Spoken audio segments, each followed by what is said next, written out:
WEC versus WWE मतलब आज हम लेके आए एपिसोड नंबर 8 मतलब WWE के कुछ फैक्शन और कुछ रियलिटी के बारे में मतलब क्या हुआ था भाई WWE कैसे मतलब इतने आगे तक के पहुंची कैसे WEC को टक्कर दिया उन्होंने बहुत मतलब वगैरह वगैरह बहुत अच्छे काम किए भाई। शुरुआत कर लेते हैं इस एपिसोड की और मेरा नाम इस्माइल खान और आप देख रहे हैं WWE हिंदी चैनल। तो भाई शुरुआत करते हैं हम इस एपिसोड की कि ये भाई WWE इतने आगे तक के कैसे पहुंचा, कब पहुंचा और क्यों पहुंचा। ये जो WEC थी वो WWE को रेटिंग में हरा रही थी मतलब हर तरीके से मतलब डोमिनेट कर रही थी। बेसिकली WEC वाले क्या करते थे भाई सेम टाउन में अपना मतलब ये करने लग गए थे इवेंट। जैसे वर्जीनिया के अंदर में एक दो स्टेट छोड़ के जैसे WWE होती थी तो उसके कुछ एक दो स्टेट छोड़ के मतलब वो अपना शो करते थे। WEC वालों ने क्या करा कि अपनी शो की टिकट जो होती थी वो फ्री में देना चालू कर दी लोगों को, मतलब फ्री में मतलब ऐसे ही दे रहे थे।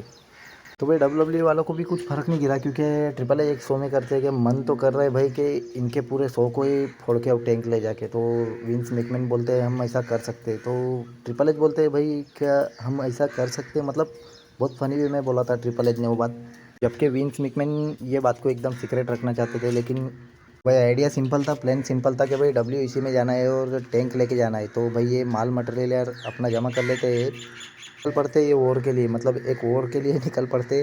और रास्ते में चिल्ला के जा रहे हैं, माइक में कुछ कुछ बोल रहे हैं, फिर ये WEC के बारे में चैट कर रहे थे, ECW सक्स ऐसा करके कुछ चैट कर रहे थे वगैरह वगैरह वगैरह। तो उस समय पब्लिक का इंटरेस्ट भी बढ़ने लगा था और बेसिकली ये पहली बार हो रहा था, ये सब बहुत मज़ा आ रहा था वो लोग को करके।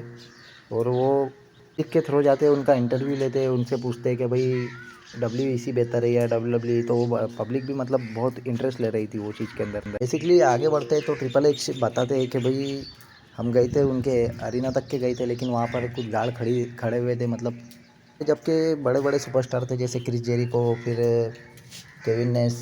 बेसिकली क्रिस जेरिको बता रहे थे कि भाई मैं खिड़की में से झांक के देख रहा हूँ कि WWE वाले मतलब आ रहे हैं हमारी तरफ बढ़ रहे हैं, तो अब हमें क्या करना चाहिए। क्योंकि मास्टर प्लान ये बात थी कि दोनों के पास कोई प्लान नहीं था, मतलब क्या कर रहे हैं क्या क्यों कर रहे हैं। भाई कैसे बताते एरिक बिशॉप कैसे बताते कि भाई DX को अंदर जाना था, जैसे बाहर जाने के लिए नहीं अंदर जाने वाले थे वो, लेकिन शटर धीरे धीरे बंद हो रहा था, जैसे आगे बढ़ रहे थे मतलब शटर बंद हो रहा था वहाँ का। और केविन नेस बताते कि भाई मैं बोल रहा हूँ कि शटर खोल दो, लेकिन अगर वो शटर खुल जाता तो शायद रियल लाइफ फाइट भी होती।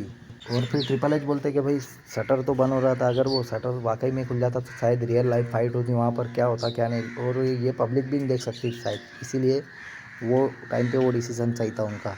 फाइनली वो वहाँ से चले जाते हैं और फिर WWE को भी लगता है विंस मैकमैन को कि भाई WEC वाले भी हमारे तरफ 10-15 बंदे भेजेंगे, तो पहले से मतलब सब चेतावनी दे देते, गेट खुले करके रख देते। और बेसिकली विंस मैकमैन ने सबको अलाउ भी कर देता कि भाई गेट खोल के रखो, वो कभी भी आ सकते हैं और लोग वही शो देखेंगे जो शो के अंदर में दो दो कंपनी के बंदे हो।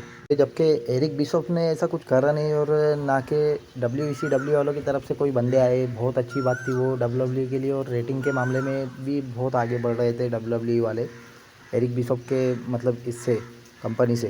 और भाई कैसे ट्रिपल एच अपना ओपिनियन देते कि भाई इस वजह से हम ये वॉर जीतने वाले हैं, आज जो भी होएगा हमारे वजह से होएगा, हमारे DX की वजह से हुआ जो भी। एरिक बिशॉप जाते अपने शो पे अगले हफ्ते में और विंस मैकमैन को चैलेंज कर दे कि भाई तुम में दम है तो तुम यहाँ आके दिखाओ। आप बोल रहे थे कि लड़ाई हम दोनों के बीच में, तो अपने सुपरस्टार को मत भेजो, तुम खुद आओ। इसलिए उनका आइडिया ये था कि भाई विंस मैकमैन अगर मेरे शो पे आ गया तो मैं कितना पैसा छापूंगा, सिंपल सी बात है भाई। कि विंस मैकमैन उनके शो पर गए नहीं और उन्होंने प्रॉमिस करा था NWA से और WCW वालों से कि मैं ये प्रॉमिस पूरा करूँगा, लेकिन उनसे हुआ नहीं। और ये एक ऐसी मोमेंटम आ गई थी कि जून 99 को WWE की तरफ मतलब पूरा मोमेंटम चला गया था, मतलब WWE को लोग ज़्यादा देख रहे थे, WWE को लोग ज़्यादा पसंद कर रहे थे, उसकी हाइप बढ़ रही थी, मतलब उसकी वैल्यू बढ़ रही थी। इसके बाद हमें देखने मिलता है कि मिक फोली कैसे मिक फोली, द रॉक, फिर ऑस्टिन गोल्ड, मतलब सब अपने अपने मैच दे रहे हैं, अच्छे अच्छे मैच दे रहे हैं, अच्छे अच्छे प्रोमो कट कर रहे हैं भाई। WWE वालों ने WCW वालों को तो हरा दिया, लेकिन उस समय पर इंस्पिरेशन ये थी कि भाई WWE को छोड़ के द रॉक और ऑस्टिन गोल्ड जा रहे थे।